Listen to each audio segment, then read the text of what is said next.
Hello and welcome back to All for United. This is United Daily. We are back again with another show pre-match. Of course, tonight, another big game for United, another cup tie. Again, we're asking the question, could this be the cup run we need to go on to not just reach the final, but for Ole Gunnar Solskjaer to win a trophy? Well, we're going to have a little tactical look ahead of the game. We're going to talk about set pieces in depth. We'll have a little chat around West Ham as well, how we can break them down, any worries about how they could break us down. And also, we will take a look at the pros and, of course, the cons coming out the back of the Everton game. We've got Brad, writer and correspondent in Manchester. Of course, you was at Leeds last night, weren't you, Brad? Yeah, I was, mate. It was actually a good game. But I'm at the game tonight as well, so should be interesting to see United versus West Ham. Well, let's hope the attacking football is just as good as the attacking football we saw last night with that Bielsa team. And of course, Marc, regular here at All for United, is on with us. Of course, if you want to listen to this in pure audio format and go back to listen to previous United Dailies, just search All for United Daily on your podcast platform of choice. And of course, subscribe to our YouTube channel to win some great prizes thanks to Football Town. We're almost at 2.2k. Get over there, youtube.com/All for United, and get in the live chat as well. And we'll do some shout outs a little bit later on in the show. But Marc, let's come over and start with you, bud. I just want one good, one bad from the Everton game that you want to see us carry over and not carry over into tonight's game. I think quite simply, the attacking prowess was very good. I don't think we had anything to moan about with regards to that. I thought we played some very good football. So hopefully we can continue that. And as I say every week, start on the front foot. And I think that I'm hoping that, I said again the other night, that I'm hoping that Ollie has probably sat them down, had a bit of a moan about the individual errors, and I really hope that that doesn't happen tonight. So hopefully we can contain them. Hopefully we won't make those individual mistakes, and hopefully we'll still be as attacking and as good as we were against Everton. Yes, I definitely want to come back and talk about how we were on the ball against Everton and going forward, because I was actually quite shocked that one of the stats that came up on all the Reds that we only had 3 shots on target against Everton. Yet it felt like going forward we looked so clinical and dangerous and we're creating so many opportunities for ourselves, but still we didn't really create a lot for as good as we look going forward. So I want to come back and chat about that in a second, Marc. Brad, first of all, let me come over to you. One good, one bad that you want to see tonight and not see tonight off the back of the Everton game. Well, I think one of the key things is getting Bruno Fernandes on the ball a bit more in dangerous areas, because Paul Pogba has been that man as of late in the past 2 or 3 weeks, where Pogba's been taking the ball forward, but Bruno's been kind of picking up the ball a bit deeper than he would usual. So I think against West Ham tonight, if he is to start, he has to get on the ball further forward and connect with that front three a bit more than he did in the Everton game, which is why I think United didn't have too many shots on target. Like Marc said, those individual errors are costing them week in, week out. It's not the first time that Manchester United fans have had to witness silly goals be conceded, whether it be from David De Gea or whether it be from the defenders, and whether that comes from a quicker centre-back partnership for Harry Maguire. I'm not too sure whether that's what they need at the minute, but concentration from the fullbacks is so key as well. They just lacked that concentration in the final minute against Everton and ultimately cost them 2 points. So I think concentration, especially against this West Ham side, will be key. Yeah, let's chat with you in a second then, Brad, around that back line and what back line you're potentially expecting to see for United tonight. I've got an opinion on that, and a lot of you have been tweeting us your back five for tonight as well. So feel free to get in a live chat and discuss that with us whilst we are live right now.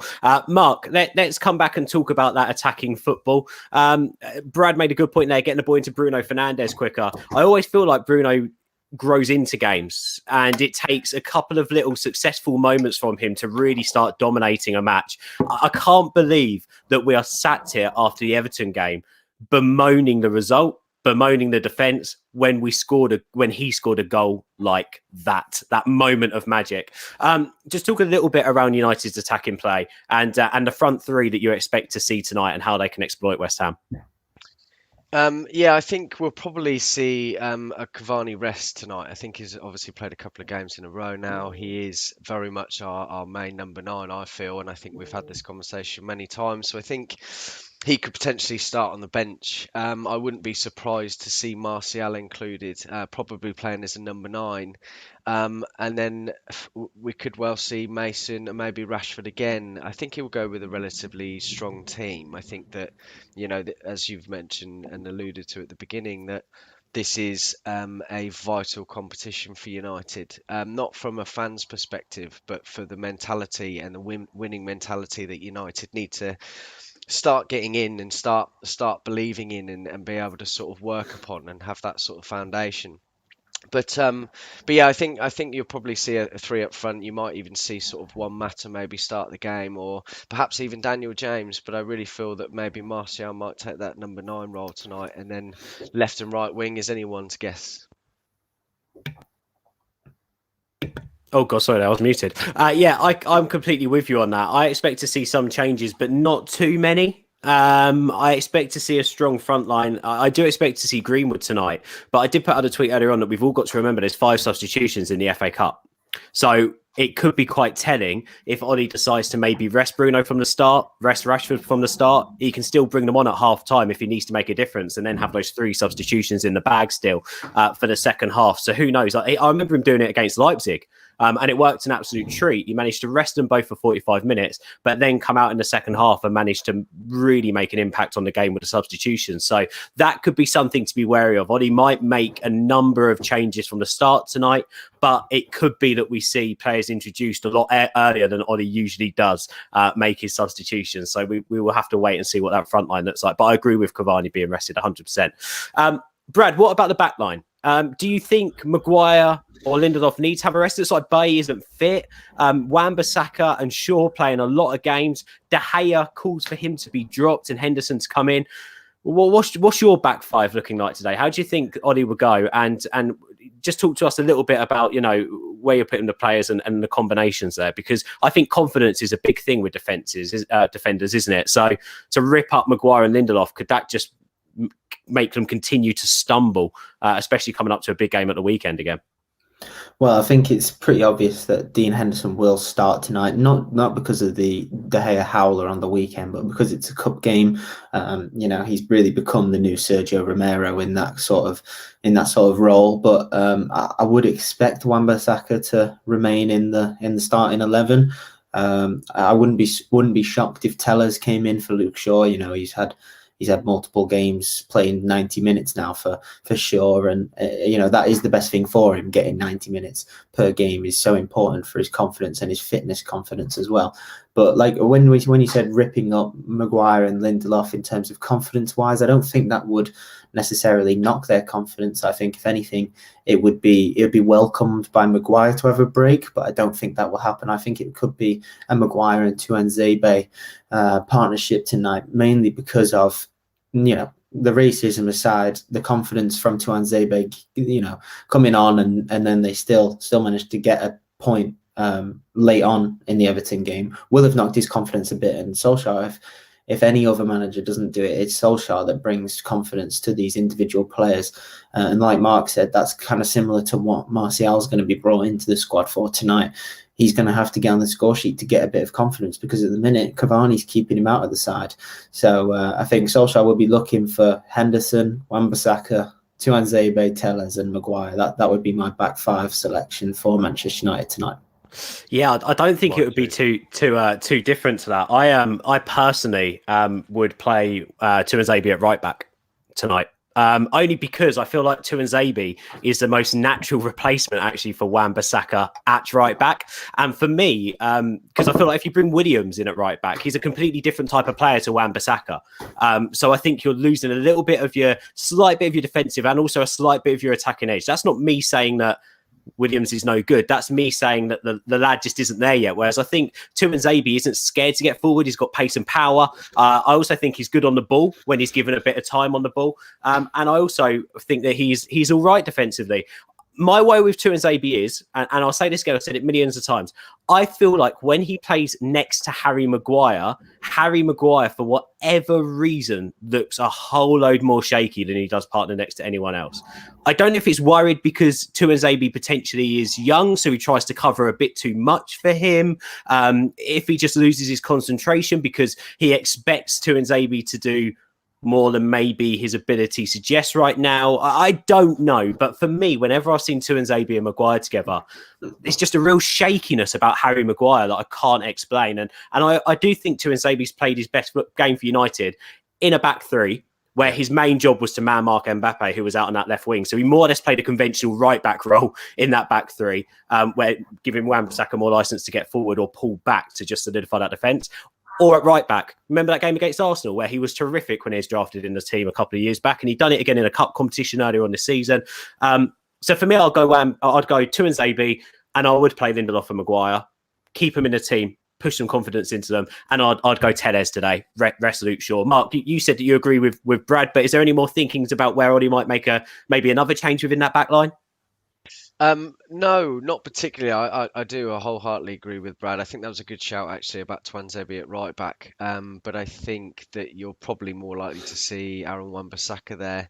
And I think that if Bailly's injured, then naturally the next person to go to rest Lindelof perhaps, because we know that we've had a few injury problems, would be Tuanzebe. You are absolutely right though.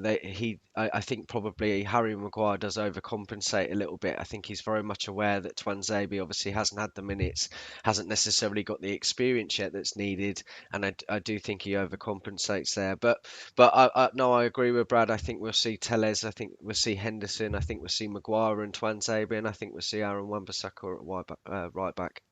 Just quickly, guys, on one more player who we're talking about confidence. We've spoken a little bit about Martial, a little bit there about the defenders. I just want to bring the name Donny van der Beek to attention. A lot of chatter around him. I just want to come to each of you, Mark. A, your thoughts on whether he'll be in the side tonight, but also B, if he's not, what does that do to the lad? He will be in the side tonight. I'm absolutely sure of that. I don't think it's going to do anything if he's not, but I can't see that happening. Look, we've had this conversation on a number of occasions, and I don't think that he's come in to be a Pogba replacement. I think he's firmly there to be a good first team squad player in the near future, and whether that's with or without Pogba, that's probably what's going to happen. But I did tweet myself last night that tonight is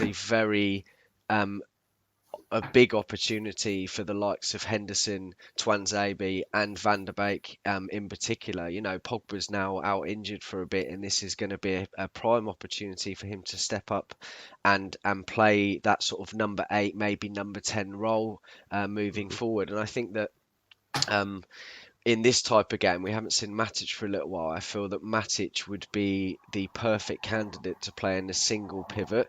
I think that because of West Ham obviously playing very good attacking football at the moment, I think that you need someone like Matic that's able to just bring a calmer presence and be able to play, so have a good passing range, which he does, and that would obviously enable Bruno probably and Van der Beek to play further forward. So that's what I'm expecting in the midfield. But this is an opportunity for him now. I loved Donny van der Beek. You know my thoughts on him, and he's one of my favourite players at the club, and his intelligence and the quick passing and whatever he brings to the table is brilliant. And I really want him to now grab this by the horns and really run away with it. This is a good opportunity, and I think he needs to take that tonight. Yeah, Brad, I think Mark completely reflects my thoughts there on Donny van der Beek. I'm not sure about yours, but you work in the press. If he doesn't play tonight, do you reckon there'll be a little bit of a circus around, what the whispers are coming out of United with him not playing? Potentially, if he doesn't get some game time because Pogba's out, do you expect there to be some rumours circulating, agents saying stuff, people who we've never heard of before, who are apparently his agents saying stuff? Do you expect a little merry-go-round if he doesn't start getting some game time now? Well, I think if he struggles for minutes tonight, it's going to be tough for him to get any minutes at all in the Premier League season. So it's a big one for Solskjaer, and I don't know if there'll be rumours flying about, but there'll be questions asked in the press conference if he doesn't see any game time tonight. But like Mark said, I feel like it's unlikely he will not play at all. I do think he can start, and with Matic potentially starting as well, because you got to remember Scott McTominay and Fred, they need a rest as well. They've played an unbelievable amount of minutes recently as well, and you've got till Sunday till West Brom, so you got a decent rest for anyone that's involved tonight. They can be fit for Sunday as well, but Van der Beek, I've said it so many times, but when he does start, he needs to take that chance. And I think the last time he did start was in the FA Cup against Watford. I was there that night, and I said he needed to take that opportunity and really take the game and take it to Watford. And he did to some extent, but he was still lacking that final third pass or that little bit of determination to go out and get an assist or a goal. But yeah, there will be questions asked tonight if Solskjaer does leave him out of the side or doesn't give him any minutes. Yeah, fair enough. And Brad, I'm going to come straight back to you. You work. You're very impartial. You're a football correspondent. You're a writer. You cover a lot of games. Tell us a little bit about how West Ham have been evolutionised under David Moyes, and a little bit about what you expect from them tonight. How do they usually approach big games? Yeah, well, they approach big games with confidence, and it's almost a good thing that Jesse Lingard can't play tonight, because he's been in some form, and he also just gives them that attacking threat that that has been missing for West Ham and David Moyes' side. But I believe we're going to be speaking about it later on the show, but West Ham are the king of set pieces. They love a good set piece goal. With Souček, he's available to play. You've got Kufal at the back as well. They're very solid at the back. So if they do come to Old Trafford and sit back, it's going to be difficult for United to break them down. But when they do attack, don't be shocked if they go down easy for a free kick on the 50-yard line and put 10 players in that box, because that is what they'll be doing. That'll be where their best chance to score will come from. Putting that ball into the box. Antonio, absolutely unbelievable to hold up the ball. Hold it up, bring in the wide players, whether it's Yarmolenko on the right. I'm not too sure who will be starting in that. But then there's also Declan Rice, who can put balls into the channels. And that's where they'll try to target Manchester United tonight. They'll try to target them where, if it is Tellers, he does have the tendency not to get back quick enough like Luke Shaw does. Whereas Wan-Bissaka is a little bit more defensive-minded. But the big thing tonight is West Ham will try and target Aaron Wan-Bissaka with balls over the top of his head. We've seen RB Leipzig have done it, and they ripped Wan-Bissaka to shreds. But there was a couple other teams recently. Burnley, that was it. They tried to play those cross-field balls over the head of Wan-Bissaka, and that's where one of his weaknesses is, to counter-attack quickly. So I think that's what West Ham will be up for tonight. Yeah, I now take it back. Now you say about them winning cheap free kicks around the box, Wan-Bissaka in for Tuanzebe. Because he is rash. He's a young lad. He's going to be. That's not a criticism of him, but he is rash. So maybe in a game like this, you do need to lead with experience. Even Brandon Williams, to be fair, is better at standing up to defenders and doesn't give away cheap free kicks. And maybe Ollie's got to be slightly careful here. Again, I also think Nemanja Matic, since he's lost that yard of pace, he can commit fouls and be quite rash with putting in challenges that he doesn't need to now. So maybe we do need a Fred and McTominay to win that midfield battle and to be sensible tonight, and also offer those fullbacks cover, because that's what I think those two do really well when they're there together. They really do offer great cover and defend in numbers at that point. And as you say, a confident West Ham side, which I wouldn't have been scared of in the past, let's face it, but they do know how to get a result at Old Trafford historically. So yeah, Mark, squeaky bum time. What have you made of what Brad's just said, and how have you been impressed with West Ham this season? Yeah, I think they've done very well. I think there's always, to a certain extent, going to be a warmth towards West Ham as well, with Jesse Lingard playing there at the moment and obviously getting his brace the other day. Obviously, he can't play tonight, I don't believe, can he? So it's just, that's an unfortunate one for them. But I think Brad's absolutely right. I think that they do play some good football. I think that their defence, with Kufal in particular, is pretty difficult to break down. So that's going to be a real test for us. And I think, running those channels and crossing balls in. I mean, if United are anything to look at in the last few games, I think everyone will probably be very much aware from set pieces as well. We may struggle from those opportunities. So that's something that they will target. Yeah. So I've got nothing else to say on that really. I think Brad's absolutely spot on, and that's probably how we'll see them play. Yeah, I mean, you just say there they are quite strong defensively. I mean, they have only conceded 28 goals this season. They've scored 34. They know how to play either end of the pitch. I was just seeing on here on their stats, they've not won a penalty this season. They've not scored a penalty. So, oh, you know what's going to happen tonight, didn't you? Written in the stars. Yeah, it's written in the stars. But as you say there, and let's get into it. Let's get into set pieces. Brad, because for me, I don't think the way that we mark at set pieces is the issue. I actually think zonal marking nowadays are probably the best way to attack defensive corners. Like that's the best way.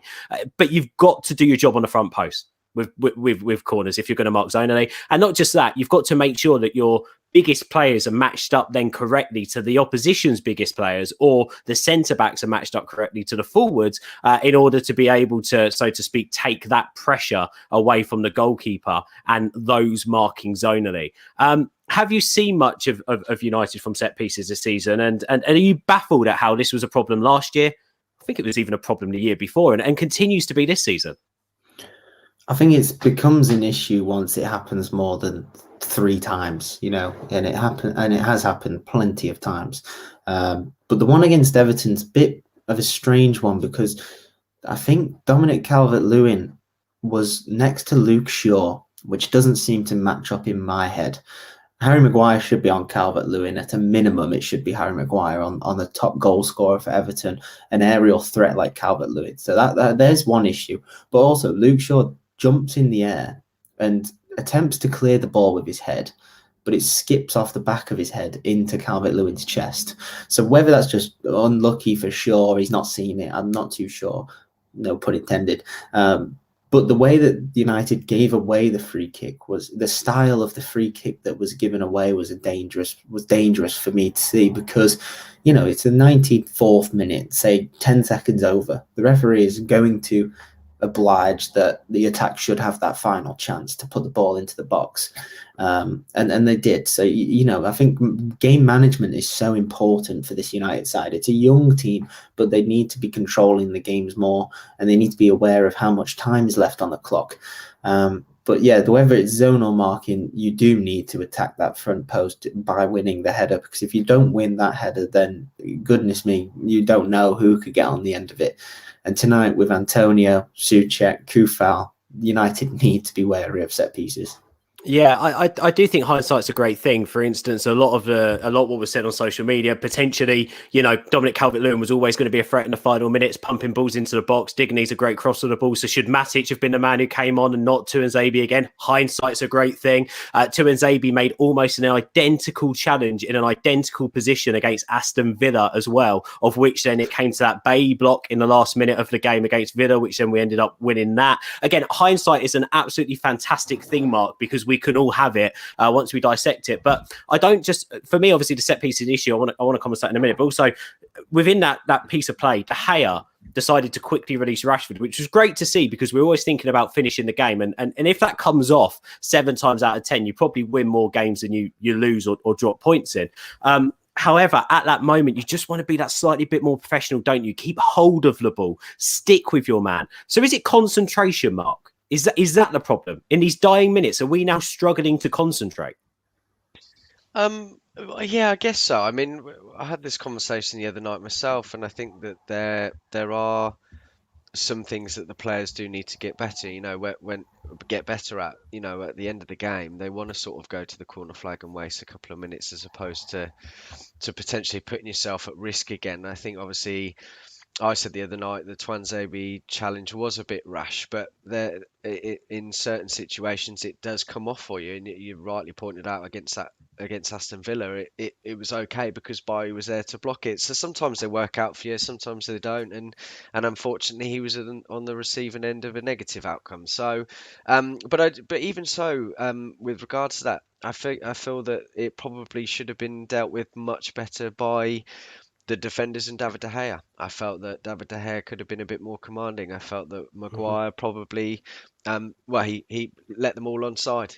So is that communication then, Mark? Not just in the back line, but coming from behind the defenders for you? I think so. I've had this chat many times in the last 24 hours. This is why I feel that Henderson, I think that they're kind of in a bit of a transition. I love David De Gea. I know he's got us out some very sticky situations in the past, and obviously won Player of the Year on a number of occasions. So, but I feel that Ollie probably in the back of his mind does want to implement Henderson a bit more, and I think that transition will come sooner rather than later. And I mean maybe in a year and a half.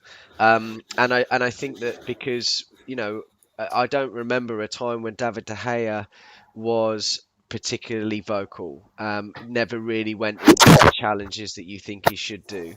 And we saw that against Everton. I feel that he wasn't really shouting at his players. No one knew what was going on. Was he in a position where he could have gone for the ball and caught it? And he might have got hurt in that process, but that's just sort of what you take for the team. Oh, Mark, I think we've lost you slightly there. Oh no, you're back. You're back, mate. You're back. Yeah, I think you might have done. Oh, can you hear me, Mark? Oh, no, I think Mark's lost me. So I'm just going to mute him for a second just in case he comes back in. Brad, I want to quickly have a look at this. So this is what I was just quickly going to take a look at. And it is going back to that Everton goal, just quickly. Do you know one thing that I think we've lacked this season? And I mentioned it before, it's attacking from the front post. In terms of where, can you see where Cavani is there? The 7 is just behind Rashford. I personally think that the person who should be going for that header, I think it was who was jumping for that ball. I can't remember who, but obviously Shaw's jumping with him there. I think that should be where Cavani is attacking that ball. Cavani should be more towards a front post sort of situation to be able to clear the ball in case that flick on is going to happen. And we see Maguire there. I'm struggling to think of where Maguire's pointing to. Is he trying to make Cavani and Rashford aware that the keeper's potentially running inside and he can't keep with him? Because then we've got Scott McTominay and Maguire, arguably our 2 best headers of the ball, stood in space on the back post. It's baffling for me. Is it communication for you as well? Yeah, that's a strange one actually. I've only seen that. I've only seen that. Do you want me to bring the image back up? Yeah, you can do. Bring Yeah, it back up. Yeah. If you want to talk over it, it's a strange screenshot. Go on, then there you go.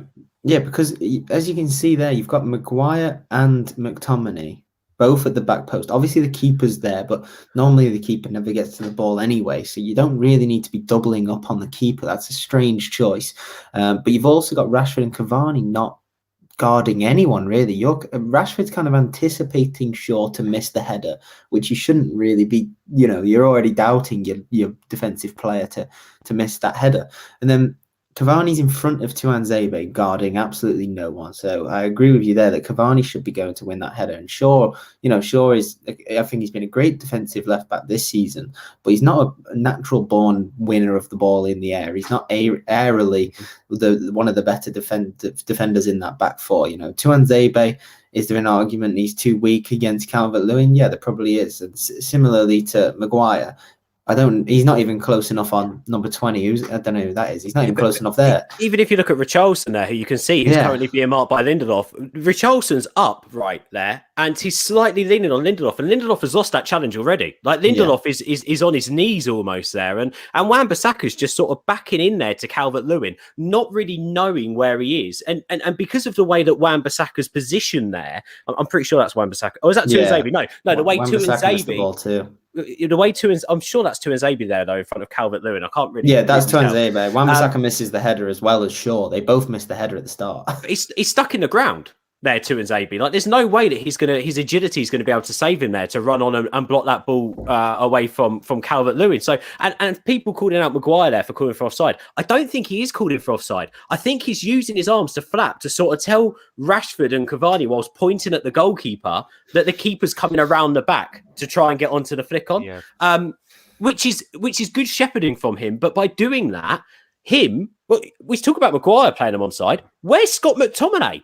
He's in absolute no man's land on that back post. Brad alluded to this earlier, really. Like when you're zonal marking, you want to have your bigger men matching up to the bigger men again. And I feel like Maguire and McTominay are 2 of the biggest men, and they're nowhere near where they should be. And I feel like rather than actually expecting the worst, they're just trying to sort of nudge them out of the way, and perhaps that they're not going to bring in float in a good ball or something like that, and perhaps they were looking at it that way around. But ultimately, you always expect the worst and try and defend it as well as you can. And in this image, it doesn't look great, does it, at all? It's a mess. It just no one's matched up to anyone, and everyone just looks completely in the wrong position. To be quite honest, it doesn't. And I know when a keeper goes up for a set piece, it always causes a little bit of confusion. And of course, in the last minute of the game, Everton are going to commit so many men in that box that maybe you haven't stringently planned for each individual player to then pick up another player. But that's why United play zonally, to be able to adapt to that. We didn't really adapt. So tonight, then, Brad, who's on Souček? Who marks Souček tonight for you? Just before that, I do want to have one final point on this screenshot, because I don't know about YouTube. I was always taught about, they're on the wrong side, get goal side. Yeah. I think that's the childhood, really. You're always taught about that. And I don't know whether, the Premier League teams nowadays are trying to complicate these free kicks way too much, because they're already thinking, all right, well, if I go goal side, then there's no chance of a VAR ruling it out. No, you want to stop the goal first. I was always taught, get goal side of your man, get goal side. And on this, you've got 1, 2, 3, 4, 5 United players not goal side of their man. And ultimately, it's fell into a feet of an Everton player. So who guards Souček? That was my final point on that one. But who guards Souček tonight? I mean, Maguire is the captain. He's 6'4", give or take, and he's good in the air. Why would he not be on him? And if McTominay starts, then it has to be him. If it's Matic, it's him as well. So there are options, but I don't. This screenshot doesn't give me much confidence that United know who to man mark, which is a worry for tonight, especially with West Ham's aerial threat. Mark, could it be that, sorry, we're going into this maybe a bit deeper than maybe I first imagined, but could it be that there's such little time now between games that potentially one of the area that's been lost, because there have been a lot of goals from set pieces in the league over the past year or so, since the pandemic hit. Could it be that one of the things that teams are doing now are sort of going, right, here's how we set up on a basic, so it doesn't matter who we're playing against, here's how we set up in that zonal marking system. Our number 9 will always be on that front post, 9 times as they are, whether they're winning the header or not, with someone else there. Usually it's Rashford, and he doesn't know how to win the ball in the air. But then it's then down to the defenders, Maguire, McTominay, etc., to then get their man, which potentially they do get before the game, but they don't necessarily work stringently on how these set pieces are going to be in the week leading up to the game, which causes chaos like this. Is this me trying to make an excuse, or could that be what's happening? I mean, it could be. Who knows? I know that the games are coming thick and fast at the moment, but I can't imagine that. They're still training for 5, 6, 7 days a week, so I should imagine that their drills are pretty similar, even if you are having to, accommodate a particular game that's coming up. I honestly don't know. I honestly couldn't tell you. And it could well be that it is because there's games coming thick and fast that perhaps they are trying to have a foundation and then sort of change that as and when they need to. So who knows? Yeah, I mean, it's an interesting one, isn't it? And again, it will be called out that Maguire's meant to be the captain, a leader, so surely he should be sorting this out. But I suppose you can only do what you can in terms of the instruction you've also been given from the bench. And I do agree, Brad, with what you said. I feel like this has happened too many times now to not be an issue. I feel like this is an active problem. I said it a couple of weeks ago when Liverpool went 3 games without scoring a goal. They've got a problem going forward. Yes, they can still hit a team for 6 maybe when they do click, but the fact that they're not able to score as many goals at the moment or create enough chances, that's now a problem for Liverpool Football Club and a worry for Liverpool Football Club. For me, I suppose I can make the excuse of game time, like I've already mentioned there, Mark. But for me, surely when it becomes a problem, it becomes an issue, you work on it. You work on it, because I think in so many words, Bruno came out and said, look, we're doing our job up top.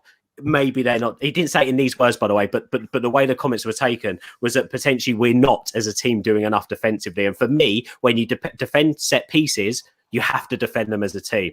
And everything there's wrong. The keeper didn't come out quick enough. And we need to address the problem, because we can't challenge for a title conceding the amount of goals we've conceded from set pieces. And they're silly goals to give away as well. So, Let's just hope tonight they don't get many. It's something that they got to work on, and as I said at the beginning, I'm sure Ollie has probably heard this enough times since the Everton game, and I'm sure that that's one thing that he's probably taken away and said, look, we need to fix up on this, and they probably have gone through that routine. So hopefully we don't see that again tonight, and hopefully we can move on from that, and hopefully we can start to defend better at set pieces, because that is a big problem. You're right. What are you expecting tonight then, Mark? I've got to keep consistent, and I've said 3-1 to United. So that's what I'm going with tonight. I think, as I say every week, and it still applies every week, we need to start on the front foot. Don't allow them to come at us. Defend well. I think after the last few results, I think we probably will concede. But as I've also said, that from an attacking perspective, even if we didn't have many shots on target, we were very fluid against Everton, and I want to see more of that. So all goes well, and we stick to those. I reckon about 3-1 is what I've said. We should just get that bit on tape, then you won't have to come on the shows live. It could just be needs to start fast, because you could literally say that to every question. It is my coin phrase now, isn't it? So it really is. Yeah, we'll get a snippet of that. Thank you, mate. Brad, what about you? What are you expecting tonight at Old Trafford? I've got a funny feeling that I'm going to be sat at Old Trafford freezing watching David Moyes' team go 1-0 up. I do think tonight is one of those nights where West Ham can get the ball into the box and they can prove an issue early on. And I think United will be forced into a little wake-up call. I think United will be slow coming into the game, which is obviously what Marc doesn't want. But what no one wants from United.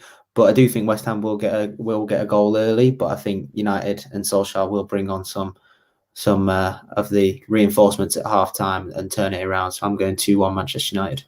I mean, I said in my sad state after the Everton game that I felt like we had lost that game. It didn't feel like a draw. It feels like we need to rebound again from another result. But if there's one thing Ollie knows what to do, it's how to pick up his players. So I really do expect United to... I don't think we need to change a lot going forward, but I do want to see United that's ruthless again. I want to see United that takes their chances, and we did the other night, but it'd be nice to create a few more. We should have put the game to bed, really. A couple of opportunities against Everton that Rashford had, Greenwood had. We should have scored. So I want to see us be a bit ruthless. Like Marc said, I want to see us start fast.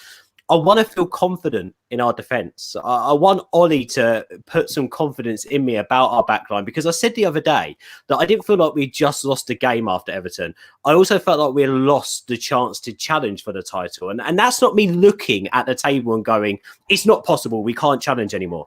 That's me in my head thinking, I don't trust this United team to actually win enough games and get the points that they need to in situations like against Everton, against Sheffield United, where I feel like we can come out the other end and get that crucial 3 points now. I feel like the defenders have taken a hit and they're now struggling. So I expect us to concede in more games than we don't concede in, unfortunately. So I would expect West Ham to score tonight. I'm going to go 2-1. I think it'd be cagey.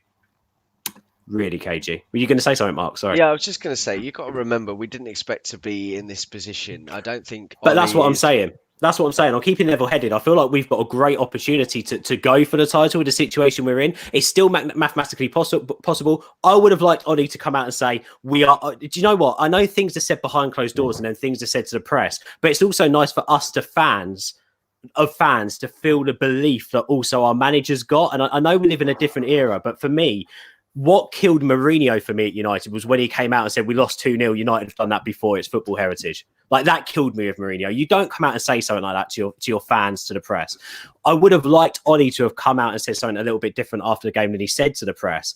I'm not saying hang your players out to dry or say that we are in a title race, but give us fans something to hang on to that actually it is still possible, because as a fan, it's just my slight belief in this team defensively dropped at that Everton game, because it was again conceding from a set piece in the last minute. It's happened too many times in important games that we needed to win. And I do agree with you though. I'd never expected to be in this position. I'm extremely level-headed. For me, if we can win a trophy and finish second, I'm still happy.